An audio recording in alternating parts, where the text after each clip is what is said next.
अहिल्यानगर जिल्ह्यामध्ये शासनाच्या आदेशाप्रमाणे जिल्हाधिकारी यांनी सर्वच विभागांना लेखी आदेश देऊन अतिक्रमण हटाव मोहीम सुरू केली आहे।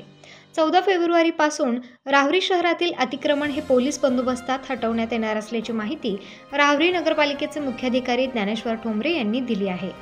राहुरी नगरपालिकेने अतिक्रमण हटाव मोहीम सुरू केल्याने अनेक व्यावसायिकांनी कारवाईची धास्ती घेतली आहे। राहुरी शहरातील मुख्य बाजारपेठेतील रस्त्यावर मोठ्या प्रमाणात अतिक्रमण झाल्याने वाहतुकीसाठी मोठा अडथळा निर्माण होत आहे।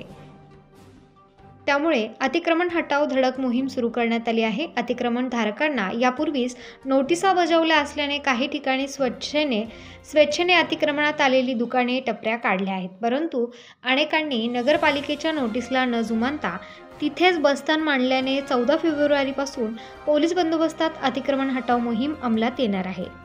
राहुरी शहरातील अतिक्रमण हटाव मोहिमेचे राहुरी शहरवासियांनी स्वागतच केले आहे, परंतु सदरची कारवाई कोणाचीही धनदांडगाई अथवा राजकीय दबाव यांना न जुमानता निपक्षपातीपणाने करावी अशी अपेक्षा नागरिकातून व्यक्त केली जात आहे। उत्तर महाराष्ट्र न्यूज नेटवर्कसाठी जालेंदर ढोकणे, राहुरी।